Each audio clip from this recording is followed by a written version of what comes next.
Hello, everybody. Welcome to my weekly meltdowns coverage of Big Brother All-Stars. Here we are once again. It is week 5 in the house. We have so much to get into. If you're not living under a rock, you know like everything that's been going on, and we will talk about it all. But here with us today is the amazing, my winner pick from Big Brother 20. Oh, sorry. The Rachel Swindler. Rachel, how are you doing today? I'm doing well. Yes. You know what? I got out of bed and, did my makeup. So for the broadcast. She woke up like this. No, yeah, exactly. I definitely woke up like this. I was It's like, not damn, it's time for the podcast. Let me roll out of bed real quick. Well, thank you so much for joining us here, Rachel. Super excited to talk to you. Of course, like there's a lot of stuff that's been going on this week surrounding like Bailey, Devon, Christmas, Tyler, all that stuff. So we will get into everything and just have like a general chat this week about your experience with Tyler, your experience on the show, what you think about Big Brother All-Stars so far, and everything. But Rachel, let's hear your first thoughts on the All-Stars season so far. What's your take on everything? Okay, I'll admit it's been a little lackluster for me. They're just, going with the house and, everybody voting the way of the HOH. It's definitely been, like I said, it's been lackluster. I would have loved to have seen, Josh Martinez in there, doing some pots and pans. I mean, there's a lot, the Rachel Rileys, even Jessica Graff. I mean, there's just a lot of more polarizing players that could have been picked. I love everybody. I think everybody's great and everybody deserves their spot. But I just feel like as happy as I was, and what I've said like on my podcast and on other podcasts is that I was really happy that kind of the supporting cast was given a chance to take front and center stage, if you will, musical theater terms. So I was excited for that, but it's been a little, and here we've reached this week. And I mean, this is our first big, fight and big thing that's happened. So as exciting as it's been to have a little more noise in the house, I mean, this is definitely not the type of noise that we wanted. Yeah. So. Yeah. Definitely. And of course, like all of us have been seeing it's kind of been like getting to like a bubbling like boil point for the past few weeks. And we've been wondering like when this is going to happen, like who's going to strike first. And I feel like the HOH knockout competition is like everything that you want out of a knockout comp, because I feel like it exposed like everything. And we saw a quick little recap of all of that stuff. But then, of course, the target quickly shifted to Bailey and Devon, which is unfortunate. Like Beth has said last week, a little optically awful to coin her new phrase. Of course, this is a spoiler show, so we're just going to talk about who won Veto. It's a spoiler show. If you read the title, don't come after us and you ruin something for you. This is an All-Stars spoiler Tuesday, okay? Yep. Done. Yes, this is all spoilers. So we're talking about everything that happened on the feeds and everything like that. So, of course, we saw Christmas won the power of veto. And there was a little drama this week with like what was going to happen with the veto. Maybe somebody quitting. Beth or Allison, do you want to tell the story? No. Well, Christmas won HOH naturally. She won the veto. There's also other powers that were won by Christmas, Danny, and David. Yeah. But unfortunately, and it's like I said during Thursday night show, if Christmas decides to put up Bailey and Devon together, I got nothing for you. I can't help you out of this one. I don't know what to tell you. And I don't know what to say about it. Yeah. But I think on top of the fact that it's optically awful, it's just like, that's just not a good game move for her. And it's unfortunate that she can't see that.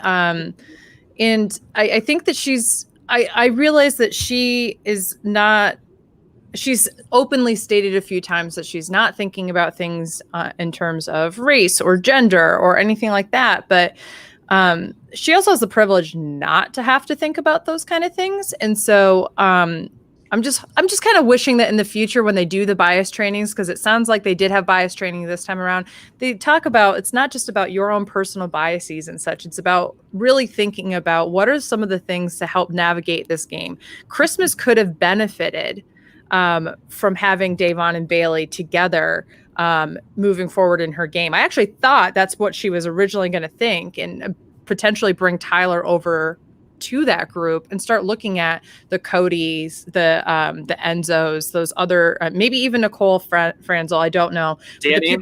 Danny. Perfect. Yeah, I mean, seriously, like those different other core people that are kind of keeping her at arm's length. Obviously, she doesn't know that they're not talking the best about her. So and I'm happy that she's won 3 competitions now. She's, in my opinion, she's really proving that she is a competitor, just like I said she was when we did our, when I was like one of the few people not like shitting on Christmas season, just putting it out there. But it is something that I feel like is unfortunate that she couldn't see how this could potentially help her game moving forward. But I don't know. Yeah, I just watching the fights that have been unfolding, it just, when Christmas and Bailey were arguing in the bathroom and it went into the hallway and Christmas was clapping her hand, and all this stuff, and Bailey got upset, the argument is Bailey said herself, if I do that, I come off as the aggressive Black woman. Yeah. And Christmas does it. She's in a corner crying. And she's a victim. And I kind of thought to myself, and this is very similar to what you were saying, Beth, that I don't have to worry about things like that because I am white. Because when I was watching that fight, my thought process was not, oh, she's going to turn into an aggressive Black woman.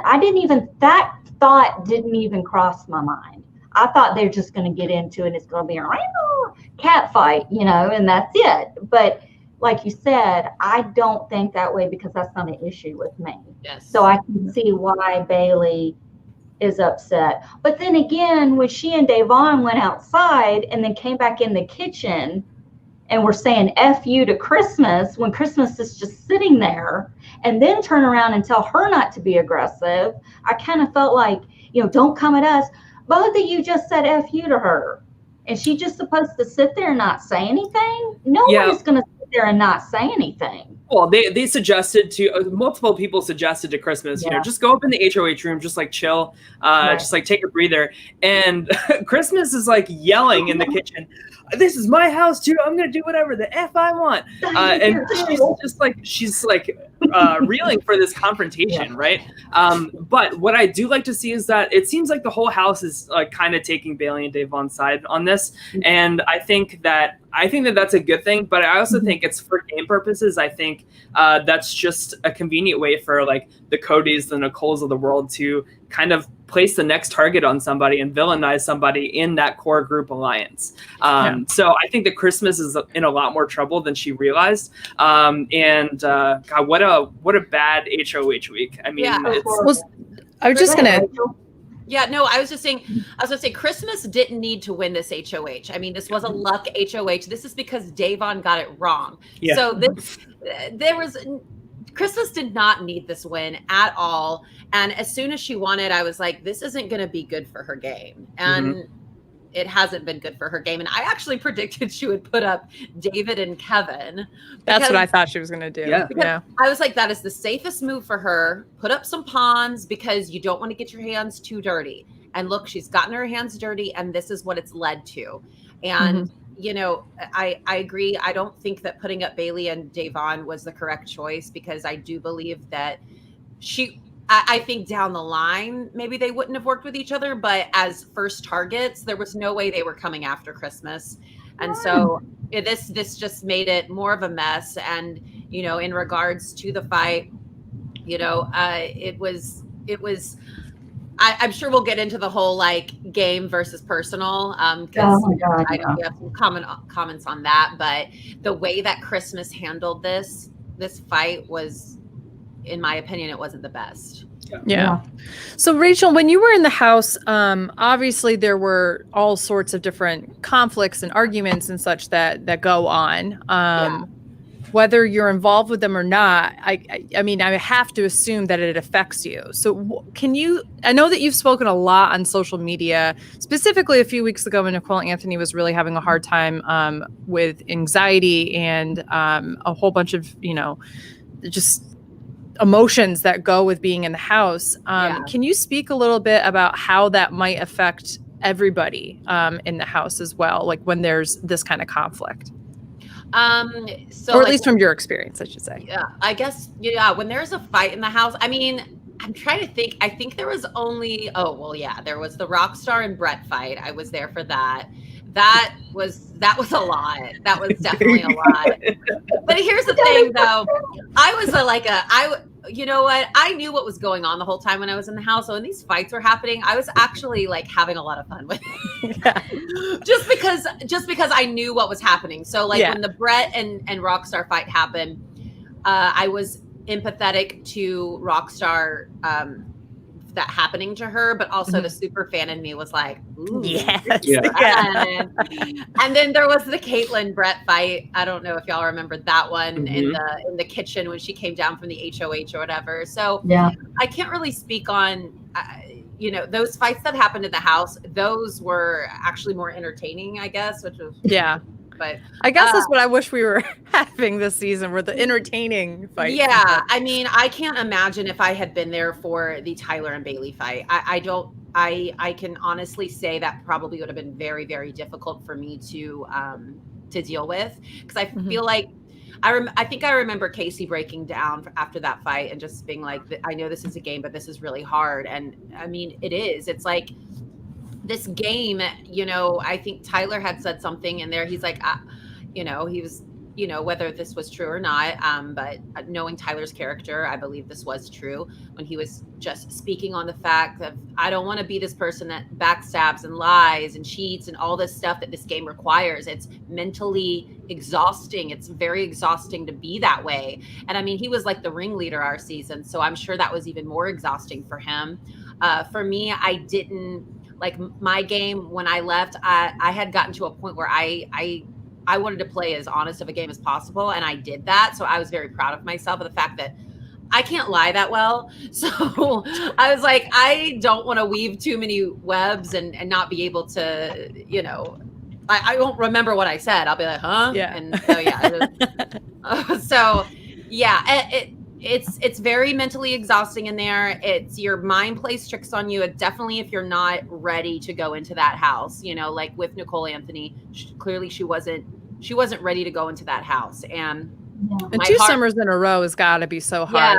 Yeah. I mean, my heart broke for her. So that's why I put that post up, because a lot of, these Twitter streets, they're hard sometimes. And going from America's favorite player to being trashed on Twitter, I knew it was going to be very difficult for her. And so I just wanted it in some way to use my platform to appeal to, the Twitterverse and just be like, listen, guys, this is a person. I understand we're all angry because it went after our favorites, but this person is having a difficult time, and we need to recognize that rather than bring them down.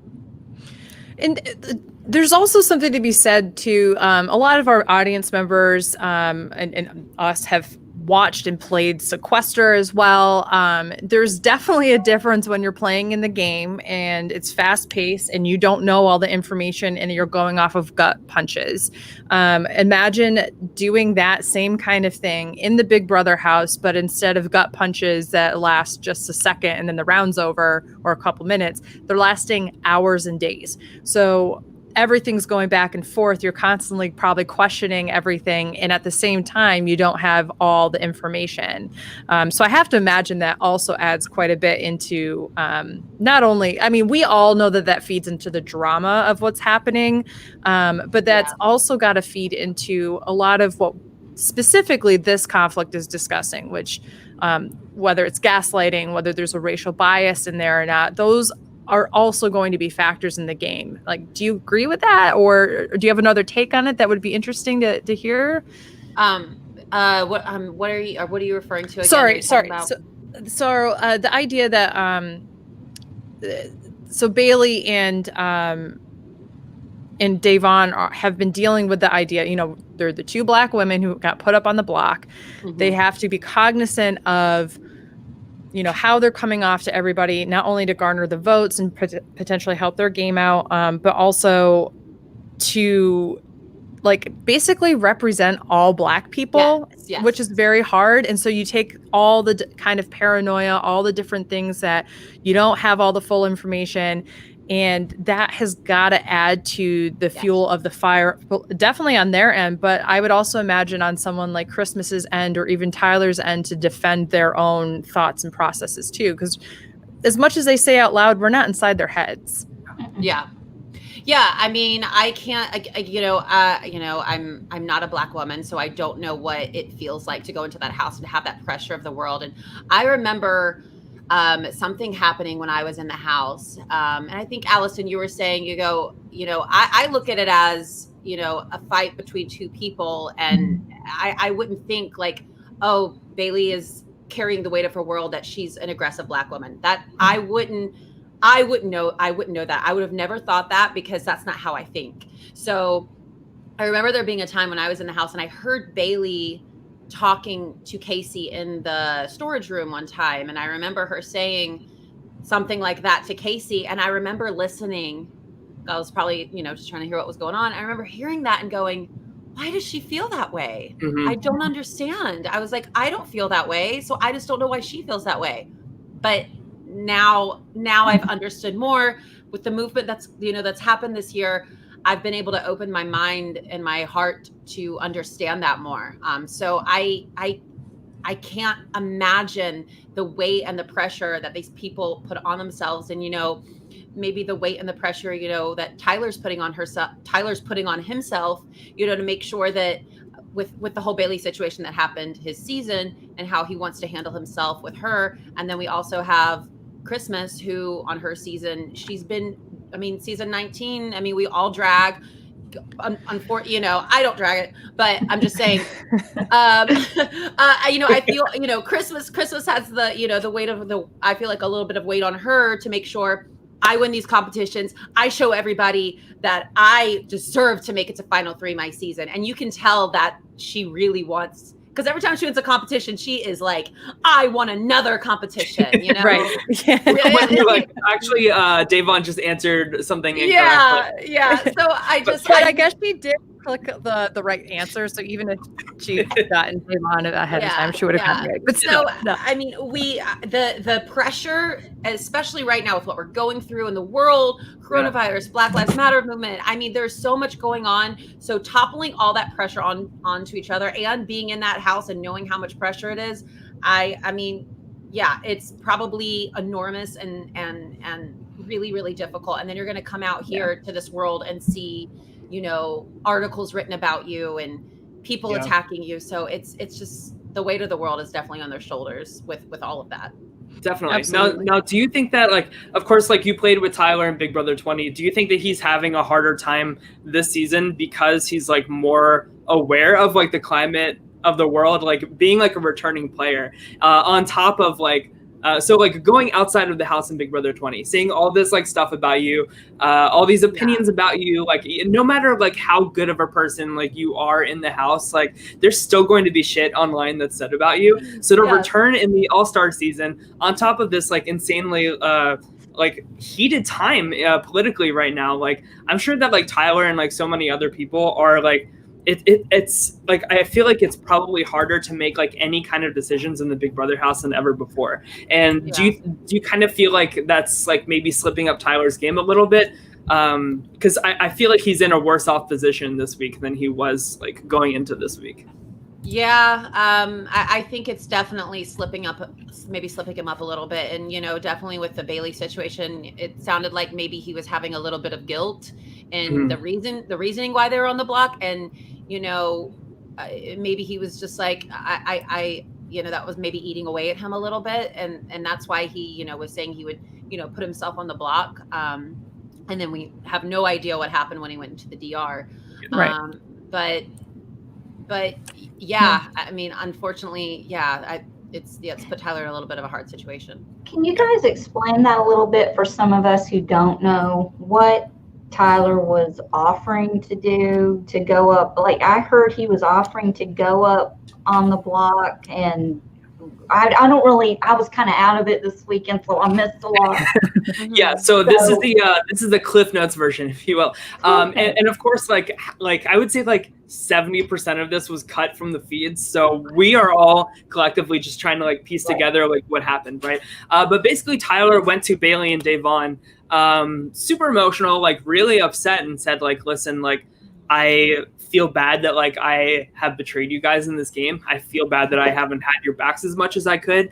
And I feel like optically, like with the movement going on, he didn't say like he said the movement, like that's like he kept it like vague with that, but he said like it just like optically he knows like it doesn't look good, and he would rather go out of this game and push them forward in the game rather than like one of them be taken out.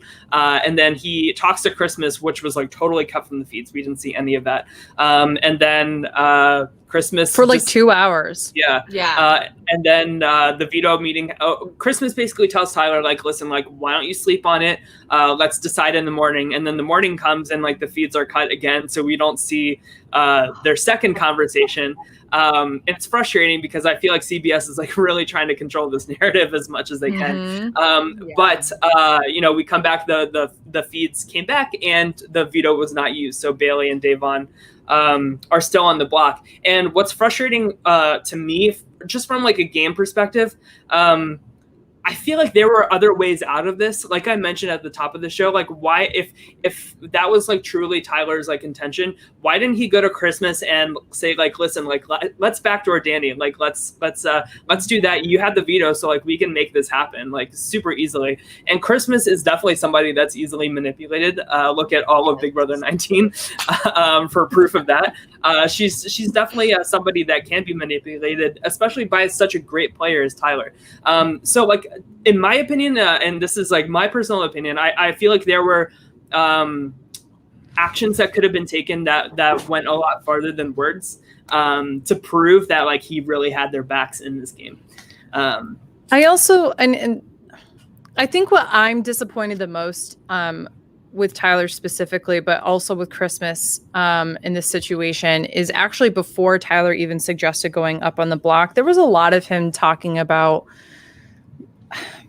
Bailey's tantrums and like how she can easily get angry and those kind of things. And that is setting up the narrative that I think he realized how much of a mistake that was, which is why I think he tried to correct that and say like with the bias training he had, and probably, I think that he's probably well aware, you know, I think he's obviously very socially intelligent. I think that he was probably very well aware after thinking about it that he was actually perpetuating this instance of bias. And I think that Christmas doesn't realize that she is also playing into that bias. And so I think where I'm the most disappointed is like when he said, I've like screwed you guys over in this game. I please correct me if I'm wrong on this, but I don't think he took the full onus of like how he screwed like specifically Bailey over in this game. I think he was just basically like, oh, from a game perspective, blah, blah, blah. But I think he realized the social implications of it. And that's something that I was very, very frustrated with for a long time. And obviously we're going to have to allow him to speak his piece when he gets out. And I'm very much a person that believes in like letting people grow and learn and not attacking people as soon as they get out of the house, and like let them learn what they've done wrong in order to have the mercy and the grace to like grow. But I do think like there's definitely something he's going to have to talk about when he gets out, just because this was not the best look. It was optically awful. There we go. We'll just put it that way. Again, I don't think that this necessarily speaks to him as a person. I think it speaks to him as a person in the Big Brother house with all these different pressures. But obviously, if there's an implicit bias or something in there, or if there's just some history with Bailey and he's not recognizing potentially the race component that's involved with it. I don't know him. I don't know Bailey. I don't know their relationship outside of it. But just from what I see, I think that there will have to be something that will have to be addressed at some point. I think a good comparison is, go ahead, Allison, sorry. No, the big question has been bothering me is he still invited to Nicole's wedding? We know Janelle's not. We know. Janelle is definitely not invited. invited. Update on that. Yeah, I guess we'll see how the rest of the season plays out. But I think a situation to compare this to in Big Brother Past is how Andy kind of handled everything surrounding him with like people saying like inappropriate things on Big Brother 15, where people said like Andy like didn't really stand up for them, and he said, yeah, like I didn't because I knew like it would tank my game, and I was there to win $500,000. But like you can still take shit for that online, and rightfully so. So I think it's just like a culmination of things, and so many people in the house are saying these like microaggressions, like saying like Bailey and Davon are aggressive. They're gonna flip out at any moment, like that kind of thing. They're gonna cut us. They're gonna like stuff like that. That you're like, you know. And also seeing the two of them as like one entity. Like I know like Ian felt like super bad when he accidentally called. I think he called Bailey Davon on accident, and then he was like, "Oh my god, I'm so sorry." So it's frustrating to see, but like I think that the game has cracked open a little bit this week in terms of like moving forward. Like I feel like there's definitely like many ways that the rest of the season can go. And Rachel, I want to hear from you. Like, who do you think is gonna be like in the final four of this game? Like, who do you think is eventually going to be like the winner of the season? Well, I just keep going with my winner pick, and that is Enzo. So I picked Enzo, you know, because he's playing a really great game right now. And I mean, there's no heat on him right now, and there hasn't been heat on him for weeks. So I like to pick my fellow funny person, my fellow entertainer of the house. And right now I feel like that's Enzo, because he's got, I love Enzo's personality. He's fun. So I love how when Bailey and what's her name, Danny, were talking in Sunday's show, and Enzo comes walking in, and so did you hear anyone say our name? You know, and he's like, yeah, I did. You know, he's like, I don't want to get involved. He got involved without getting involved. It's so funny. Yeah, well, I mean, and I Enzo plays a somewhat similar game to me a little bit too, as in like he's like, I'm gonna let some other people do my dirty work, and then you know, and I'm just gonna, you know, and maybe I know a lot of people are like, oh, well, we want you to like. I mean, eventually you get down and dirty. That's how I feel. Sure. But like, I think his gameplay is really, really good. Like, I'm like, he's just like, I think so too, Rachel. I said like a month or so ago, I think if Enzo wins the season, I think he's a top 5 winner in Big Brother history. So many people came out of Big Brother 12 saying that he is like super underrated as a social and strategic player. And I feel like we're seeing the evolved form of the brigade happening this season as well. He's won the most comps out of anybody in the I think he's tied with Christmas now, actually. So like he's winning comps on top of all of that, and still I feel like Tyler and Cody are still like bigger threats than Enzo moving forward in this game. I don't see a situation where Enzo goes next week or even for like a few weeks. So I think he's in it for the long haul, and I think that's a great pick. I also think that he's made the personal relationships with so many people in that house that even if he's not working with them socially, like on a personal level, he's the right amount of present with people. Like he's not spending too much time with any one person. And I think that's a really good move too. That was how I was on my season. I was always like jumping around to different people, and like I'd always say, I felt like in my alliance in particular, like me and Casey and Tyler are probably the ones that like jumped around the most and like talked to the most people. And like when the whole Rockstar and Brett thing happened, I like ran up to Rockstar, and I had a moment with her. When Swaggy left, I had a moment with Bailey. That's me just posting my game here for a second, because but because I'll never forget, like when even though it didn't really work out with Bailey, but when she was like, I'll never forget you coming up to me after Swaggy left and saying you were there for me. And so like moments like that happen are so important, and Enzo's making those moments happen. Yeah, absolutely. Definitely. Yeah. Allison, I think I don't know if you just read the chat, but I was there were almost in the house together, Rachel. Are you serious? BB20 was the closest I've ever come, and I swear to you, Sam got my spot. Oh my God. Well, I could see that. Yeah. Well, wait. Just a Southern accent. when did you how far did you get? Did you make it like to you're at the hotel and sequestered? Nope, I was right when they were going to tell me they were going to fly me out to California. And I got the phone call and the email, and I'm saying, I fought for you. I'm like, yeah, that's it. I've been trying to get on this show for God knows. I'm embarrassed the same one. Yeah. So, Don't be embarrassed. Tape in 2001 trying to get on this show. Okay, so I know you don't have to tell me. I just didn't make it, and that's fine.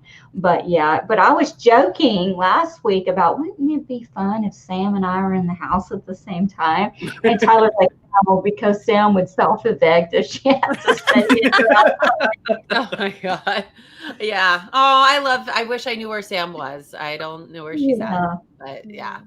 But she was who else from your season do you keep in touch with, Rachel? I keep in touch with Caitlin.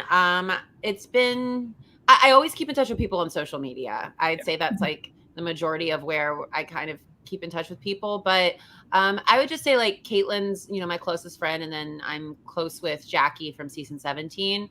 Oh, okay. And then Alex Willette, I'm good friends with. So I'd say those people. I'm like, I don't, I feel like Angela's been really busy with her, everything that she's doing. And I sent her a text right before the season started. And I said, hey, if you need me or you need anything throughout the season, just let me know. And I don't know. I think Casey's on the challenge, so I'm not really sure. But yeah, there's just like there's little messages on Instagram here and there. But I mean, it's hard to keep in touch with everybody, Yeah. You definitely not live together. But... Are you aren't you on the challenge? Girl, I don't know. I always tell people it's because my season was filled with so many big, amazing personalities, and I got lost in the shuffle somewhere, which is fine. But you're just gonna have to kick ass on Sequester instead. Exactly, and you know what? You just have to, if the opportunities don't, and I have gotten opportunities after the show, but like if the opportunities don't present yourself, you have to make them yourself. And so I'm an entertainer, performer. As long as I'm happy and doing what I love in my life, then I don't need another reality show. So we love it. So it's fine. I'm just trying to get on the Bold and Beautiful. Every time I go to podcasts, they're like, they're like, what did you want out of Big Brother? I said, I just wanted to go on the Bold and the Beautiful. That was it. Wait, I saw on TikTok an episode of The Bold and Beautiful where a guy was like making out with a mannequin, and I was like, "Oh my God, this is like a soap opera in like COVID times." This is I know it was so funny. Socially distant, I guess. Yeah. No offense to CBS, but maybe my problem is I'm telling them I want to be on Days. I really want to be on Days of Our Lives. Oh, I'll take Days of Our Lives, anything. I just see you being like, Jack. I can do it. Jack. How could you? Come on. Oh my God. Come on. Give her the soap opera award. I thought that you loved me. I thought that you loved me. Why? Why would you do this to me? Jack. I would cast you in a second. It's like, Jack, how are you back from the tent? Your head was chopped off. I buried your head. They couldn't find the And then body. it's like, I'm not Jack. I'm Jacques, Jack's evil twin. Yes, there you go. I am French Jacques. evil twin. I'm Jacques. Rachel, we know you have to get going in just a couple minutes. So why don't you go ahead and plug the things that you are working on, where people can find you on social media, those kind of things. Because we want people to be able to check out what you're up to as well. Yes. So, because I'm pulling it up right now. So Please right do. after this, I'm going on the TV Co app to do Armchair All Stars. So it's Sam Smith, Jody. It's also Matt Hoffman, and we just kind of do what you guys are doing. We just kind of go through what's going on this season. You know, I'm sure we're going to be talking about all the stuff that happened this week, just as you guys are. And so that's every Tuesdays. Every Tuesday, I believe. So because I keep changing time zones. So 9 p.m. Eastern time. So you can check that out on the TV Co app. And then every Thursday, I do my Big Brother after show. That's called Outside BB House. That's our Instagram or Twitter right there. I will follow that right now. Yes, and I do that with Bryce McClay, and he was Julie Chen's assistant for 2 seasons on Big Brother. So he has it's kind of the concept is he has information outside the house, and I have the information inside the house. So I love that. Yeah, so he created it, and he had asked me if I wanted to do it, and I said, well, of course, if it's with you. We hosted it AfterBuzz together, and AfterBuzz is not doing shows right now. They're not doing any after shows, unfortunately. So just to keep in the know in the Big Brother community. So we're doing that. And I think that's about it, what I'm doing. I have a TikTok. I've got like 250K followers. So I love your TikToks. I've been following you like since I got TikTok. But yeah, you are so funny. I need to follow you back then. I have 15 followers on TikTok. Right? Yeah, we're trying to get TikTok famous. We're trying to get some more followers over to the Insta. Oh, yeah. So that's what we're trying to do right now. And then I probably need to get a job soon. So all that. Anyway, sorry. Well, Rachel, thanks again for joining us. We would love to have you back anytime to talk about all things Big Brother. I know there's some like awkwardness this week with like what's going on. So like, thank you for pushing through it and talking with us. And let's hope that Enzo wins this thing. I mean, I'm right there with you. So so I appreciate you guys and all your kind words about me. So that's why I came on, because y'all rock. So thank you. Well, we love you. Well, thank you so much for coming on in, and good luck with the show. All right, thanks guys. Have a good rest of your show. All right, take care. Bye. All right, guys. Well, there you have it. Rachel Swindler from Big Brother 20. Tyler, tell us how you really feel, okay? Thank you.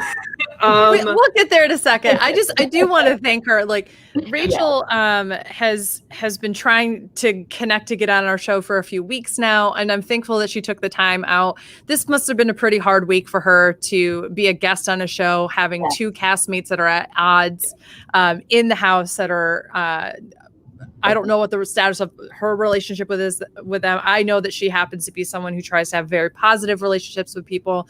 So I commend her a lot for coming in, providing perspective, specifically on Tyler, who I have a lot of angry things I'm thinking in regards to Tyler. I know that Tyler and Allison feel like the same. I'm much more angry. I have much more anger at Christmas right now. But I just want to. That takes a big person to be able to still, follow through with coming onto a show like that. And she is wonderful. Please go check her out on her social media handles. She is hilarious. Her TikToks and her Twitter especially are just gold.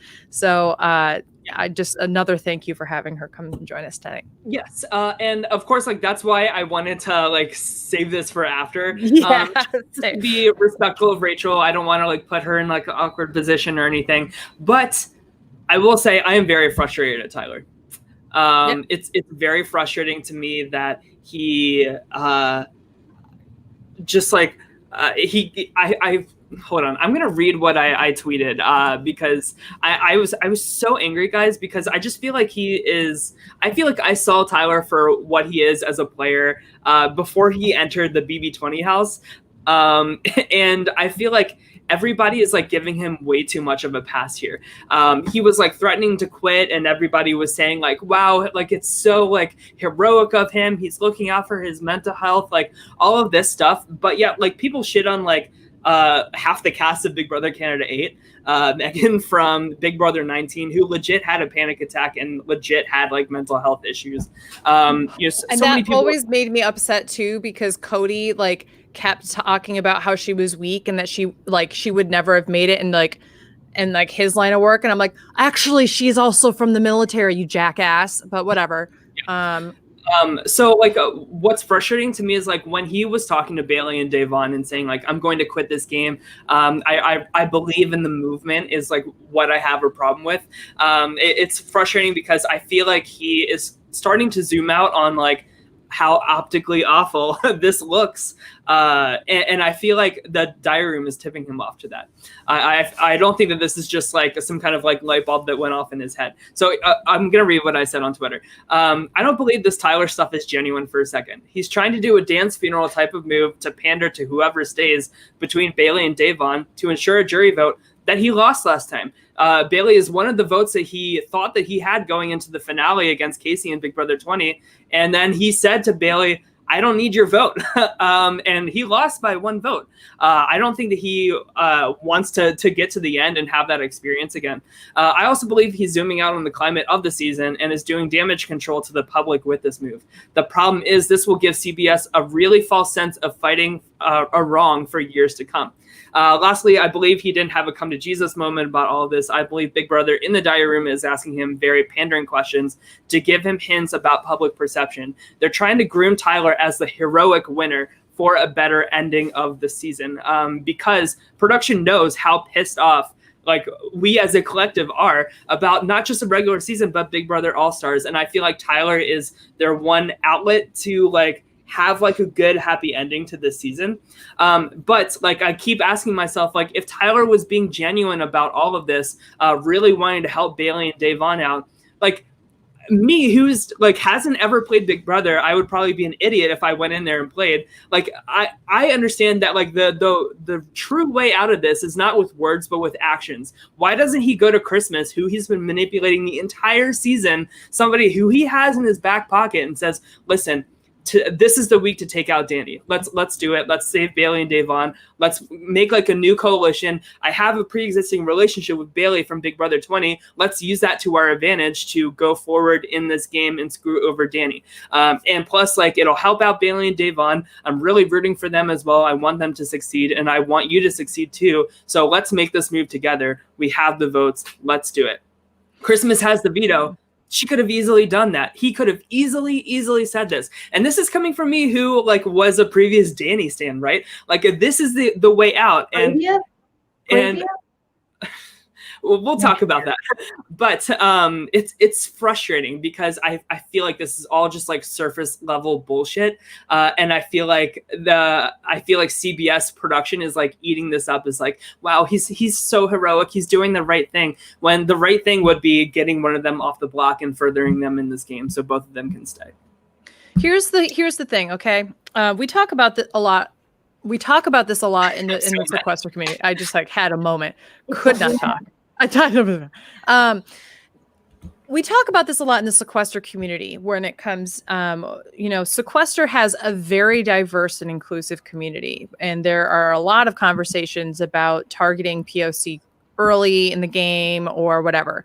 And POC for people. POC, yes, means people of color. Or if you see by POC, BIPOC, that means Black, Indigenous, people of color. If you see WOC, that means woman of color. So we'll just throw all the acronyms out there. But we're not saying you can't target POCs in the house or in Sequester. Yeah. What we're saying is when you've built up a rhetoric that says this person is scary, this person is aggressive, this person will come after you, this person's going to cut you, and none of that happens to be true, and you're using implicit biases about racism to manipulate other people / justify the action of getting somebody else out, that is towing a very bad ethical line. We're not saying that like maybe all things are fair when it comes to Big Brother or whatever, but the fact is, no, not things are fair, all fair when it comes to Big Brother. There are people who come in at a significant disadvantage. I've said it a lot with David specifically this season. I'm now going to talk about Bailey and Davon. They come in not only as Black people, but as Black women. So not only are they at a disadvantage because Black women are painted a specific way as are Black men, they have to hold the entirety of what it means to be Black in America during a movement on their shoulders. And we saw it so many times on the feeds last night, the night before. We saw Davon crying in the backyard saying, how come it's okay for her to get up in my face and yell at me? But if I did the same thing, I would be painted as the angry Black woman. She's right. And she's absolutely right. And this is exactly why I have an issue with what Tyler did, because Tyler manipulated Christmas by using racial bias. Yeah. That is what I have an issue with. Yeah. And in Christmas just drank the fucking Kool-Aid. And even when Tyler said no, well, we actually don't know what Tyler said. Tyler could have been fucking lying and went up to the room and didn't say shit. Okay. We don't know what really happened for 2 hours. But he went up there and provided that he did do what he said, which, Rachel tends to agree with tends to think that he did do this. So I tend to agree with somebody who actually knows the person. There's definitely still, though, a part of this that you have to be able to sit back and say, you don't know what that conversation entailed. And to exactly what Tyler's point is, you have to be able to use action in the manipulations if you're trying to correct your own wrongs. But you also, to what I was saying earlier, need to acknowledge that to the people you're talking about and to America. And if there's not a fucking diary confessional, if there's not a moment on the feeds where he actually admits to, I was gaslighting, I was using manipulative measures about racial bias in order to create this happening, then he doesn't get it. Yeah. He's not a member of the movement in that way. Yeah. Or not yet. And maybe this is the trigger where he's going, I need to learn about this.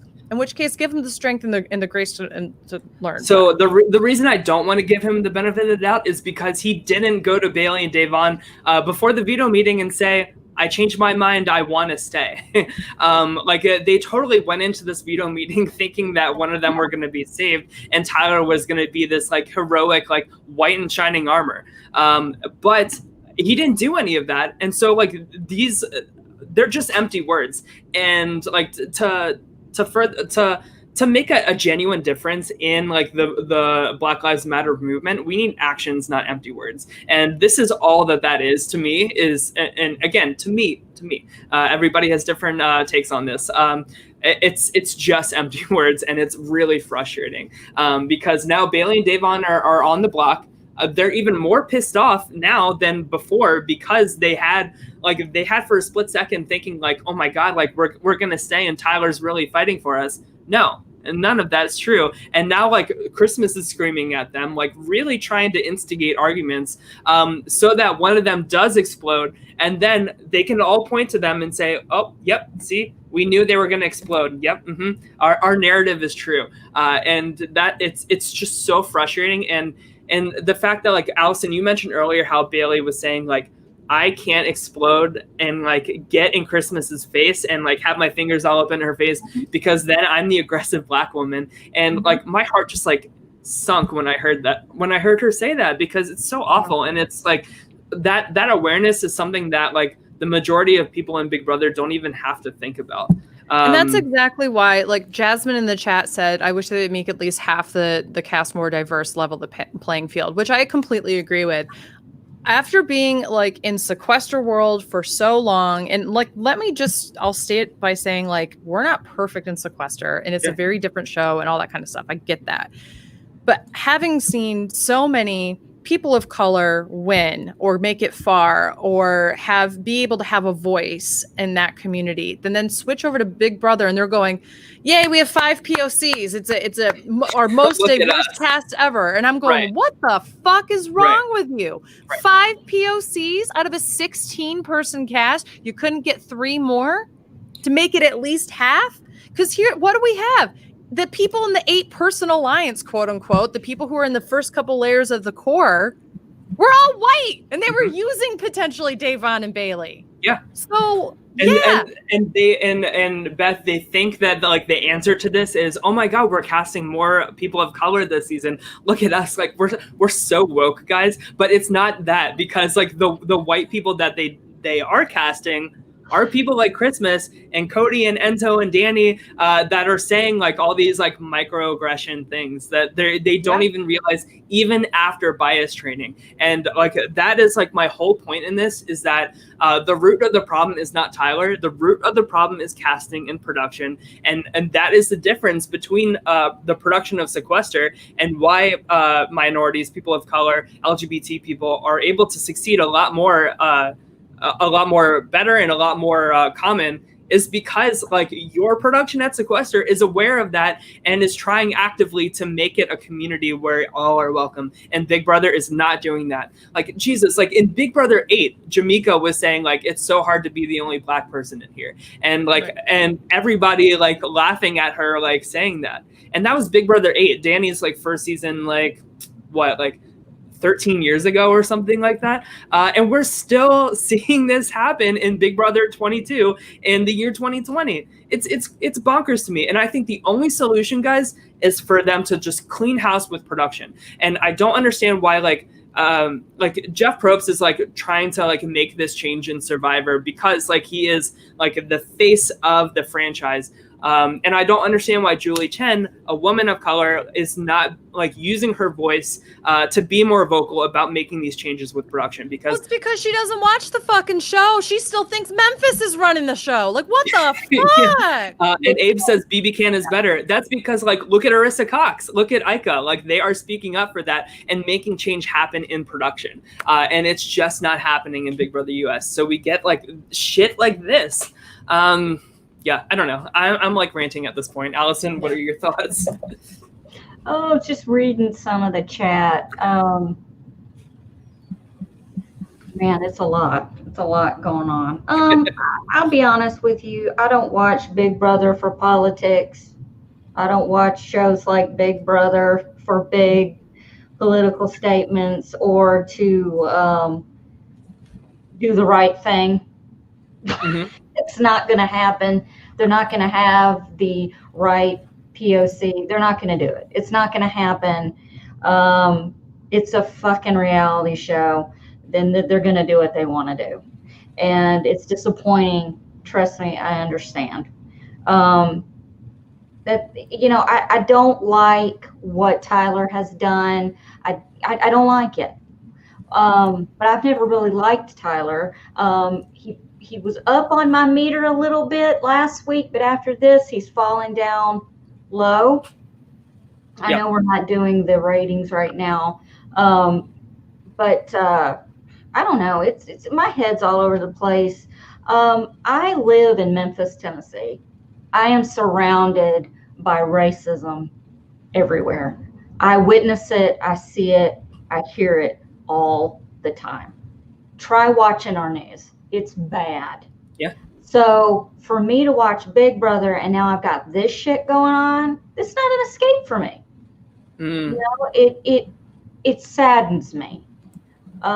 Just play the game. Just nominate people and play the game. Yeah. I don't like that Davon and Bailey are nominated, but they had their chance to win Veto and they didn't. Yeah. So here we are, and that's not. I do not believe that Christmas nominated them because they are women of color. I think Christmas just, like I said, I got nothing over here. I don't know. But then again, I'm a white woman saying it. Sure. Yeah. That's fair. Yeah. Yeah. And I just don't, like I said, I have so many, like I could go on all night. I have so many mixed feelings about this whole thing, and I just wish everyone would get along and be on the same page and try to see the world through someone else's eyes. And you know, people are like, freaking Charles Xavier from X-Men of all places says it best. People are afraid and fear what they don't understand. Yeah. And that's so true. It's very true. Well, Allison, let's cheer you up a little bit. Let's talk about like the game of all of it, because we were talking like just a week or two ago about Danny sucks this week. What's that? Wait, what? We talk about how much Danny sucks this week. Sure. Well, we of course, like you said, we were talking about how great of a position Tyler was in like just a week or two ago. Shit, I even gave him a 9, which is like, whoa. Ethan in the chat is Exon. Ethan. Maybe she nominated them because Josh has COVID. Franzel's a snake and Labor's a liar. Yeah, that's Love true. Steven. Yeah, I mean, like we still have that exclusive photo. I'm just like so dead by this. This week. But I fucking hate this season. That should be on the banner. It could be on it next week.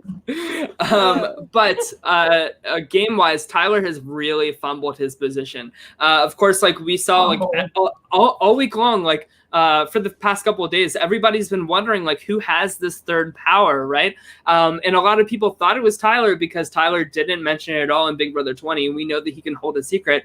Come to find out, it's David that has the third power. And David lies straight to Tyler's face and says, "No, I don't have a power." Like Tyler has totally fumbled every relationship in this house, including David's. And we're gonna go over our rankings on Thursday. But spoiler alert, I'm ranking David higher than Tyler this week, which I don't blame you. David's had a redemption week, in my opinion. Yeah. Not just because he won a power. He won something. I mean, can I bitch? Yeah, please. Please this is my weekly meltdown. Go for it. We have 3 powers: the Blockster, the whatever the hell, and something or other. Okay, that's what they're called because I can't remember their names. Won by Christmas, Danny, and David.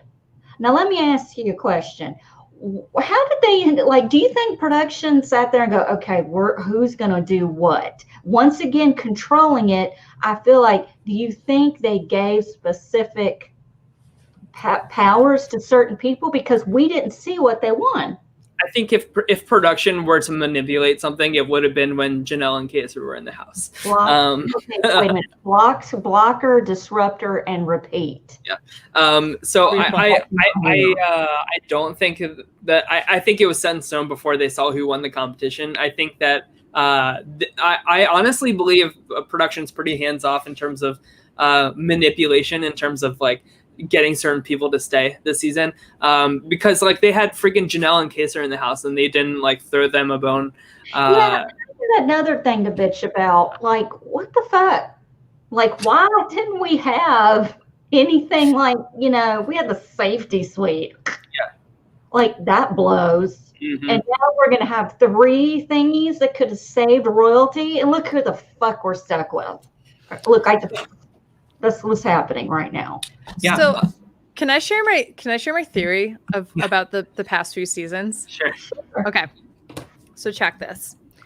There's that conversation people have been having recently about when is the new school happening? Was it like BB 15, 16, 17, whatever? I think it would have started in BB 16, but BB 17 did not follow the same path. Right? BB 17, in my opinion, and granted, I know I'm biased because Steve's my friend and everything, but I felt like generally was a really good season of gameplay and manipulation and relationships and all that kind of stuff. But then we see BB 18 onwards reverting back to like the BB 16, right? So skipping BB 17. I remember specifically there was a statement that Les Moonves put out at the end of BB 17, basically saying this season was a failure because all the big personalities we wanted were eliminated in the first half. And like, he was just like not happy with like Steve as a winner. Clearly they wanted Vanessa to win, blah, blah, blah, blah, blah. So in my opinion, what I think they did was put pressure on casting and production to make sure that big personalities, regardless, just people who are going to drive ratings, people who are going to make Big Brother in the news in a positive or a negative sense, are always in the house. So we'll compromise the racism thing because I do think that ratings were starting to drop around season 15, and then they needed Frankie Grande to come in and like help the influencer thing. So 16 rows. Then 17, after the first 5 evictions, they went, Jason's gone and Audrey's gone and Davon's gone, and like, oh my gosh. And so I think that that's probably what's been happening. And that is my theory of why 18, 19, 20, 21, and now these past 5 seasons have been so much about keeping these like people who have no sense of gameplay, but like we found them on Tinder, so like bring them on to play the game. Yeah. And one other thing I just want to make abundantly clear, I do not like Julie Chen in any facet of it. I don't think she's a good host. She clearly doesn't watch her own fucking show. Yeah. I don't like her. She decides that she's not going to wear a fucking mask when she's not the one that's been sequestered and the people in the house have been. What the fuck is that? I don't care if you're 12 feet apart. Wear a fucking mask, Julie. Wear a fucking mask. If you're gonna, I feel like you should be wearing masks right now. Yeah, no, seriously. Like, if I were somebody who just got out of the house, I'd be like across the room, be like, "Why weren't you wearing a fucking mask, bitch?" Whatever. So, first of all, there's that. Second of all, don't preach kindness and such when you decided to slap the face of every fucking sexual assault survivor in the world by putting Moonves at the end of your name after your husband was fired and given millions of dollars in a severance package because many women came forward and said he sexually assaulted them. No. That's not the time to say Moonves, you dumb bitch. Like, what the fuck is wrong with you? So, like, yeah, I have an issue with Julie Chen. So, yeah, the reason, like, I'm, like, she's not going to bring up any of these issues. Period. Because she doesn't fucking care. If she cared, she would be doing all the things I just said. Look at that paycheck. Sorry, I got off. It's okay. We obviously all 3 of us have some feelings that we need to work out this week. This is my therapy this week. But let's channel it into like hype for the rest of the season because I think it's still there, right? Of course. I just watched the movie Bombshell, so I'm a little fucked up when it comes to sexual harassment. Okay. That's all I got. So I think that of course like Bailey is going to go out the door this Thursday. The first loss to my draft team, RIP. But with that, Davon becomes a free agent, and I don't see Davon going out like for the next couple weeks. I think that as shitty as this week has been personally, Christmas is finally like she's the person to like open the crack in terms of like the big alliance, the big structure, and we're gonna start seeing lots of fallout from that. So if we thought like the Bailey Christmas fight was bad, like just wait until like Tyler fucks over Danny, or just wait until Nicole like fucks over Cody. Like I don't know, just like something like that. Like it's happening. It's going to happen, and I feel like HOH this season is like so important to win because you have to be the one driving that narrative and driving like how the cracks like shake out in the alliance. So that's exciting. I feel like the live shows are really exciting to see, like, oh my God, like holding your breath, like who's going to win HOH? Like, how is this week going to shake out? And it kind of gives me like BB6 feelings in terms of like hype for like, oh my gosh, it all comes down to who wins these competitions. So that's what I'm looking forward to. I'm trying to see the silver lining here, just to keep the smiles as we're talking about the rest of the season, right? If this is no Big Brother 19, that's what I keep telling myself. This is no Big Brother 21. Yeah, and I don't work with Linda anymore, so there's always a silver lining somewhere. Yeah. This is a good important point that came up in the chat. Going off of what's happening in the house, Cody's grandfather died, and it's not sure if they've told him or not in the house. Oh, sad. Which is sad. So I don't know if it was unexpected, like an unexpected passing or not, but I think Pauly said on Instagram that he's been fighting with the disease for the past 14 months. So it's not COVID related and it's not sudden, but still very sad. Of course. And I mean, Cody was on the season when both Derek and Frankie's grandfathers died. Yeah, that's right. So and so was Nicole, obviously. But I think that that's horrible. It's Cody, to me, like, it might be frustrating to me that he's not working with the people I want him to, and the things that he says to some of the women in the house. Like, there's definitely that kind of, like, I don't know, patronizing tone to what he says, and like the stuff that he gets into with like Danny and Christmas really bothers me. But I do think he is, like, especially when you compare him to his brother, he's a genuinely good guy. Oh, for sure. Like, he's definitely somebody I feel like I would feel badly if any of them lost a family member while they're in the house. And so I do wonder how that will affect dynamics and such too moving forward. Yeah, and Libra's a liar. We can't forget that. That doesn't come out. Don't forget that Josh has COVID. Josh has COVID. Yeah. I resisted saying Josh has COVID when Rachel was like, I wish we had Josh Martinez. I was like, he has COVID. Oh. That thought was going through my mind too. I would much rather have seen Brent play. Walgamot? Oh yeah. No, Brent from BB20. Oh, Brett. Okay, yeah. I would have loved Brent or Brett. Brett. His name, he's hot. I met him in Nashville when I went to the Open. I don't think he's hot though. I also met Nick DeLisi that day too, and that's when the restraining order was issued. But that's a similar. Okay, similar show. But anyway, no. Listen, they're going to edit the show. Can I bitch about one more thing? Yes. Bitch. Let's just go. Okay. I wish they'd stop cutting the freaking feeds. I freaking had it. Every time Allison gets on the feeds, I'm watching kittens, cats, dogs, all kinds of stuff. And I've already said to CBS, if you want some real entertainment of animals, I will set up a camera on fucking Finley all day. So when the feed's cut, they need to go to you and Finley? Me and Finley and Oliver are having a WWE shit and fur, blood flying. I mean, I'm telling you. And then it's you going, cut it out. Yeah. Because I'm sick. I can't see anything on the damn thing. That's not what I'm paying for. Have you ever tried to cancel CBS All Access? It's a nightmare. They send me over to your house to make sure you don't cut it out of your plan. Look, I'm stuck with it. I've been stuck with it for 15 years. I can't freaking get rid of it.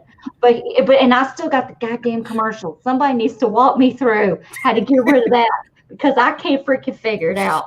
But I'm trying to get on the feeds and I see anything. That's why we have them. If there's a freaking fight and people are clapping in faces, Allison.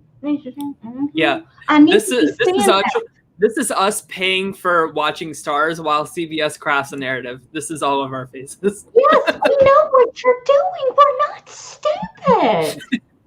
Yeah, and honestly, like that's what I think it is I think that I tried to do the face, but it didn't work. I think that they're controlling the narrative of I wouldn't be surprised if none of this is addressed on the show. You only pay $9.99. I need to get with you. And I have commercials. Something is not right. I paid the $10 so I don't have commercials. They're over there going, listen, that little southern bitch over on My Weekly Meltdown, you need to upcharge her. Just charge the card. You heard her complain? She ain't gonna call here to try to get her money back because she's lazy as fuck. She just wants to rant about it. I'm a therapist. Yeah, how much are you paying? Are you like $50 a month? I think it's like $11.99, and I have commercials. I think I pay like $7.99 or something. There's what the fuck? $5.99 without commercial? We got to stop this. I gotta pull up my shit and share my screen and figure this out. It's $9.99 if you want commercial free. It's $5.99 with commercials. Yes, Henning's correct. How you did that, Neil Marks 2483. And apparently, if you go to cancel, they'll give you a month free. So yeah, and then if you don't go back and try to cancel it again, they charge you. That's how it happens, Tyler. That's what happened to me. Maybe this is the true test in how to get into Big Brother. This is testing like how you work under pressure and like intense situations. Like how do you cancel a CBS All Access subscription?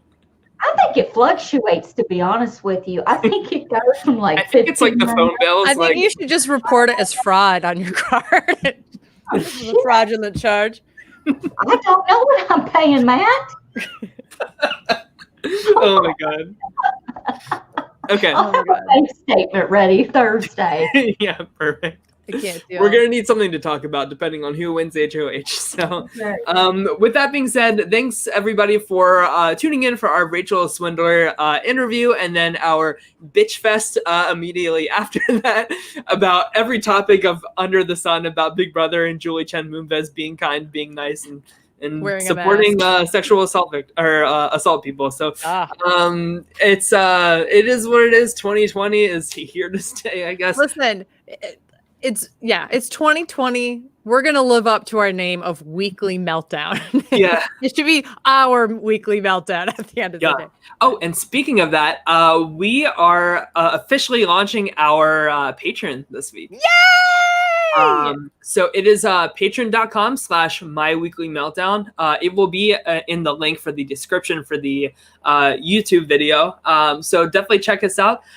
We have the different tiers, so you can go see what all of that entails. If you like what you see, throw us a buck or two and help support us in all that we do. But either way, we will be back on Thursday live after the live eviction to talk about all things Bailey's exit and who wins HOH. Oh. What? That's how I feel. Yeah. That's how I feel. That's great. Gregory, that's it. That's it. When this season is over, I'm going to film it. Me trying to cancel my CBS All Access. Jasmine's asking how much is our patron. We have $5, $10, and $15 a month tiers. So pay what you can. No pressure. But we appreciate it in advance. So with that being said, we'll be back on Thursday. Like and subscribe to this video, Apple Podcasts, all that fun stuff. And hopefully, I hope for a Davon HOH win. Who are you guys hoping? Or David? Why not? Right? Or Kevin. Kevin. Yeah. I'm still holding out. I kind of want Ian to win now too, especially now that Bailey and Day have been up on the block. Ian needs to. I think that he could be in trouble very soon. Mm-hmm. You know. All right. Well, have a great rest of your night, everybody. Be safe, be kind, and wear a mask. Take care. See you on Thursday.